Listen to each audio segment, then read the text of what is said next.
অনেক লেয়ার যুক্ত আলু পরোটা এভাবে বানালে খেতে দুর্দান্ত লাগবে। তো আজকে আমি তোমাদের সাথে এই রেসিপিটা শেয়ার করব। খুবই সহজ, খেতে অনেকটা মজাদার। তো বিকেলের নাস্তায়, সকালের নাস্তায় কিন্তু এই আলু পরোটাটা খেতে খুবই ভালো লাগে।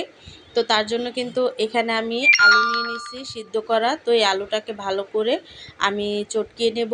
তো হাই গাইস, আসসালামু আলাইকুম, welcome back to my channel. কেমন আছো তোমরা সবাই? আশা করছি ভালো আছো। আল্লাহর রহমতে আমি অনেক ভালো আছি।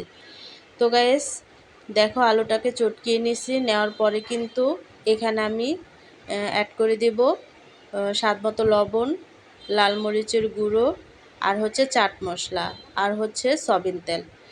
তো সবগুলো উপকরণ দিয়ে খুব ভালোভাবে চটকিয়ে নেব। তো ভিডিওটি ফার্স্ট থেকে লাস্ট পর্যন্ত দেখতে থাকো, আশা করছি ভালো লাগবে। আর ভালো লাগলে প্লিজ একটি লাইক আর একটি সাবস্ক্রাইব করে পাশে থাকবে। তো আলুটা ভালোভাবে চটকানো হয়ে গেলে এখানে আমি অ্যাড করে দিচ্ছি ময়দা। তোমরা চাইলে আটা ইউজ করতে পারো। আর যে কয়টা পরোটা তৈরি করবে সেই রকম ময়দাই কিন্তু এখানে অ্যাড করতে পারো। তো দেখো, আমি ভালো করে কিন্তু আলুর সাথে ময়দাটাকে চটকিয়ে নিচ্ছি। তো এটা ভালোভাবে মেখে নিতে নিতে দেখবে যে একটা রুটির ডোয়ের মতো হয়ে গেছে। তো ডোটাকে আমি একটু রেস্টে রাখছি যাতে আর একটু নরম হয়। আর এখান দিয়ে আমি একটা ডিম ভেঙে নিচ্ছি। তো ডিমটা ভাঙার পরে এখানে আমি অ্যাড করে দিচ্ছি লাল মরিচের গুঁড়ো, আর হচ্ছে চাট মশলা। আর এই চাট মশলাটা কিন্তু অবশ্যই দিবে। চাট মশলাটা দিলে এই নাস্তাগুলো খেতে কিন্তু অনেক ভালো লাগে। তো তারপরে কিন্তু এখানে আমি স্বাদ মতো লবণ দিয়ে ভালো করে ডিমটাকে ফেটিয়ে নেব। তো দেখো, তো ডিমটাকে ফেটতে ফেটতে দেখবে যে মশলাগুলো ডিমের সাথে মিক্স হয়ে গেছে। আর এখানে আমি একটা মিশ্রণ তৈরি করব, তার জন্য দিয়ে দিছি ময়দা আর হচ্ছে পরিমাণ মতো সয়াবিন তেল। তো এই সয়াবিন তেলটা দেওয়ার পরে কিন্তু ভালো করে তারপরে ফেটিয়ে নেব। আর এই মিশ্রণটা ফেটতে ফেটতে দেখবে যে একটা মিশ্রণ, ভালো একটা সুন্দর করে মিশ্রণ তৈরি। তো এভাবে অনবরত নাড়তে নাড়তে দেখবে যে মিশ্রণটা তৈরি হয়ে গেছে। আর এই পর্যায়ে দেখো, ডোটাকে আমি একটু রেস্টে রাখছিলাম, আর রাখার পরে অনেকটাই কিন্তু নরম হয়ে গেছে ডোটা। তো এই পর্যায়ে এসে এই ডোটাকে আমি লিচি কেটে নেব। আর কি, যেই কয়টা পরোটা আমি তৈরি করব সেই কয়টা লিচি কিন্তু এখানে আমি কেটে নেব। তো তোমরা যে কয়টা পরোটা তৈরি করবে সেই কয়টা লিচি কিন্তু কেটে নেবে। তো দেখো, আমি এখানে টোটাল 8টা লিচি কেটে নিছি। তো কাটার পরে কিন্তু আমি এই নাস্তাটি তৈরি করে নেব। তার জন্য কিন্তু এখানে আমি একটা লিচি নিয়ে নিছি নাস্তাটা তৈরি করার জন্য। তো নেওয়ার পরে কিন্তু এখানে আমি ময়দা দিয়ে দিছি। তো ময়দা দেওয়ার পরে কিন্তু আমি একটা রুটি বেলে নেব।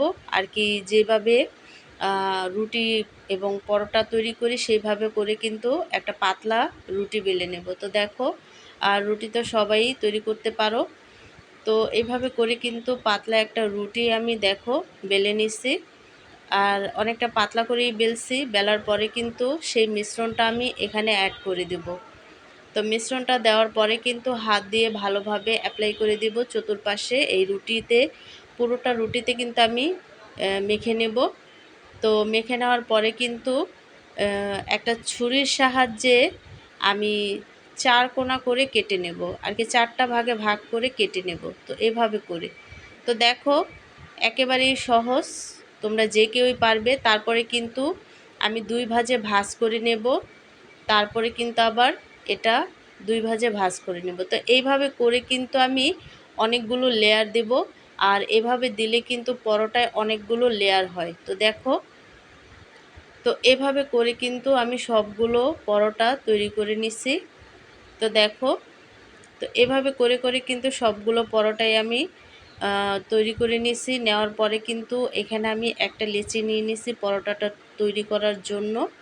তো দেখো, এভাবে করে কিন্তু আর কি 4 কোণা চা যে পরোটাটা বলে সেই পরোটাটা এখানে আমি তৈরি করে নেব। আর এটা তৈরি করা খুবই সহজ। তো এভাবে করে তারপরে কিন্তু একটা পরোটা আমি তৈরি করে নেব। আর এভাবে করে নিলে না অনেকগুলো লেয়ার হয় এই পরোটায়। তো দেখো, আমি কিন্তু একটা পরোটা তৈরি করে ফেলছি। তো এভাবে করে কিন্তু সবগুলো পরোটাই আমি তৈরি করে নিছি। আর এখন আমি ভাজতে এসেছি। তো ভাজার জন্য কিন্তু একটা তাওয়া আগে থেকে আমি বসায় রাখছি। তো বসায় রাখার পরে এখানে আমি পরোটাটা দিয়ে উল্টিয়ে পাল্টিয়ে তারপরে কিন্তু হালকা ছেঁকে নেব। আর কি রুটি যেভাবে ছেঁকে সেভাবে করেই কিন্তু ছেঁকে নেব। তো ছেঁকে নেওয়ার পরে কিন্তু দেখো পরোটাটা কিন্তু আমি ছেঁকে নেওয়ার পরে তুলে নেব। নেওয়ার পরে আমি ডিমে দিয়ে দিব, যে ডিমটা আমি আগে থেকে রেডি করে রাখছিলাম। তো সেই ডিমে দিয়ে কিন্তু উল্টিয়ে পাল্টিয়ে আমি তেলে দিয়ে দিব। আর আমি আগে থেকেই কিন্তু তেলটা দিয়ে রাখছি। তো আমি তেলে দিয়ে দিব। আর তেলে দেওয়ার পরে দেখবে যে নিজে নিজেই কিন্তু এই পরোটাগুলো একেবারে ফুলকো হয়ে ফুলে উঠছে। তো দেখো আমি কিন্তু এপিঠ ওপিঠ করে তারপরে কিন্তু এই পরোটাটা ভেজে নেব। আর ভাজতে ভাজতে দেখবে যে এই পরোটা নিজে নিজেই ফুলে উঠছে। তো দেখো কতটা ফুলে উঠছে। আর প্রত্যেকটা পরোটাই কিন্তু এভাবে করেই ফুলকো ফুলকো হবে আর একেবারেই ফুলে উঠবে। তো দেখো, তো এভাবে ফুলকো ফুলকো হলে পরোটা প্রত্যেকটা পরোটাই কিন্তু অনেকটা লেয়ার হয় এবং খেতেও কিন্তু অনেকটা ভালো লাগে। তো দেখো একটা পরোটা হয়ে গেছে। এভাবে করে আমি সবগুলো পরোটাই কিন্তু তৈরি করে নিছি। আর কতটা সহজভাবে এই পরোটাগুলো তৈরি করা যায় তোমরা তো দেখলে। আর এই পরোটাটা খেতে কিন্তু খুবই টেস্টি হয়েছে। তো তোমরা কিন্তু সকাল বা বিকেলের নাস্তায় এই পরোটাটা তৈরি করতে পারো। তো আজকের রেসিপিটা কেমন লাগছে অবশ্যই কিন্তু কমেন্টে জানাবে। তো অন্য কোনো রেসিপি নিয়ে তোমাদের মাঝে আবার চলে আসব। আজকে এই পর্যন্তই। সবাই সুস্থ থাকবে, ভালো থাকবে। আর এই পরোটাটা অবশ্যই ট্রাই করবে।